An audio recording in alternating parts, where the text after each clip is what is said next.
Salut, je m'appelle Alex et absolument tous mes amis m'ont dit que je devrais partager cette histoire qui m'est arrivée avec tout le monde. J'y pense depuis un moment et ça y est, me voilà devant vous ici. C'est parti. Mes parents sont très riches. Et je ne te dis pas ça pour me vanter. C'est pas du tout un truc de gosse de riche qui se la pète.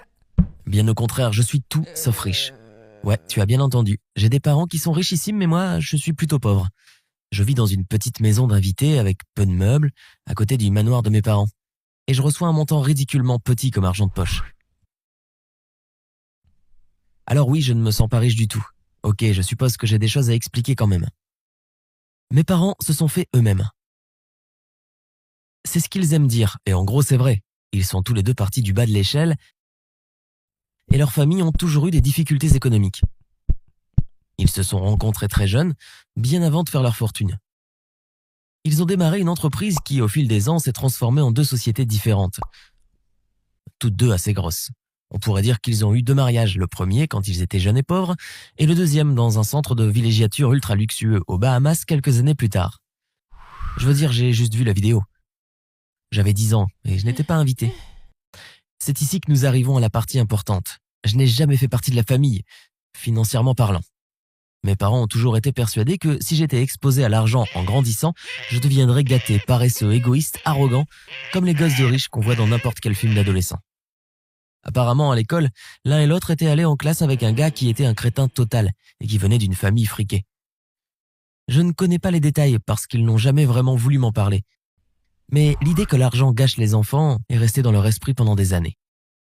Maintenant que tu connais le contexte, commençons l'histoire. Ça a commencé lors d'une des célèbres fêtes de mes parents. Chaque semaine, il y avait chez eux soit une fête, soit une réception, ou peu importe comment on l'appelle. Ils adorent ce genre de choses. Et ils aiment dire qu'ils ont gagné le droit de faire ces soirées car ils ont beaucoup travaillé. Inutile de dire que je ne suis presque jamais invité à ces occasions puisque d'abord, je dois m'endormir tôt pour garder ma routine de vie et bien sûr à cause de l'argent. Mais tout de même, parfois, je m'incrustais dans ces soirées et bavardais avec les gens jusqu'à ce que mon père s'en aperçoive. D'autres fois, je les sabotais en éteignant toutes les lumières ou quelque chose dans le genre. Je n'avais rien à perdre de toute façon. Mon histoire s'est passée un jour comme ça. Mes parents sont amis avec un couple qui a une fille. Elle s'appelle Cécilia. Elle a 16 ans et je l'ai vue plusieurs fois. Je lui ai même parlé une fois à l'anniversaire d'un ami. Elle est vraiment mignonne et drôle. Et elle vient toujours avec ses parents. Encore une fois, cette situation est vraiment nulle. Des enfants de mon âge et même plus jeunes viennent tout le temps aux fêtes de chez mes parents et moi. Je dois rester dans la maison d'amis et aller me coucher à 10 heures. Alors cette fois, je me suis encore glissé en cachette dans la soirée. Cécilia était là et j'ai commencé à lui parler, tout allait bien, jusqu'à ce que mon père arrive. Quand il m'a entendu, il s'est mis encore plus en colère que d'habitude. Il m'a crié dessus en disant que je n'étais pas censé être là et que je devrais déjà être au lit. C'était tellement gênant que ça m'a fait mal. C'était comme si j'avais 2 ans ou quelque chose comme ça. Tout le monde l'a entendu et Cécilia aussi bien sûr. Je n'ai même pas pu dire quoi que ce soit. Je suis sorti de la pièce en silence. Cette nuit-là, quelque chose s'est brisé en moi. J'aurais probablement dû en arriver à cette conclusion bien avant, mais là, je ne pouvais plus continuer comme ça. Il fallait faire quelque chose. Très vite, j'ai réalisé que ce dont j'avais le plus besoin, c'était d'argent. Cela aurait résolu beaucoup de problèmes. Je pourrais enfin faire ce que je voulais. Pas littéralement ce que je voulais, mais tu as compris ce que je voulais dire. Après avoir cherché un emploi à temps partiel pendant un certain temps, et n'ayant rien trouvé de bien, j'ai décidé qu'il me fallait démarrer une sorte d'entreprise, comme mes parents l'avaient fait il y a des années. Et ce qui s'est passé ensuite est assez incroyable. Je vais essayer d'être bref. Mes parents ont un ami, appelons Monsieur J. Et c'est aussi un homme d'affaires. Il a une société qui a quelque chose à voir avec l'immobilier, mais comme passe-temps, il a un petit magasin de disques vinyles, comme une sorte de projet parallèle. Il m'a raconté que dans les années 70, il faisait partie d'un groupe de rock et pensait que la musique allait être toute sa vie.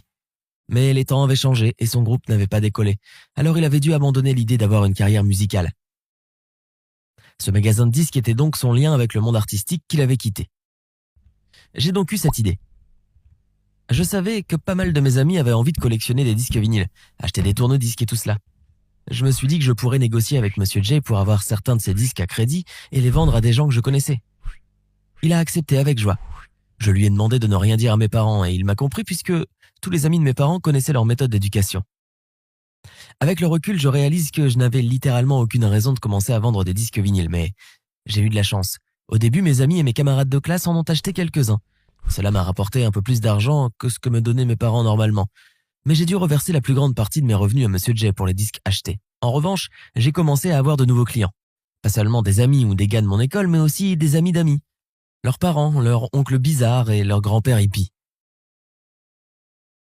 Je ne veux pas non plus exagérer mon succès, mais à un moment donné, il me semble qu'à mon école, il y a même eu une certaine mode pour les disques vinyles, précisément parce que je les vendais. Quoi qu'il en soit, à un moment donné, j'ai réalisé que j'avais commencé à gagner assez d'argent pour déménager et louer un appartement pour quelques mois. Mais en fait, depuis le jour où j'ai commencé, je savais ce que je voulais faire quand je gagnerais mes premiers bénéfices décents.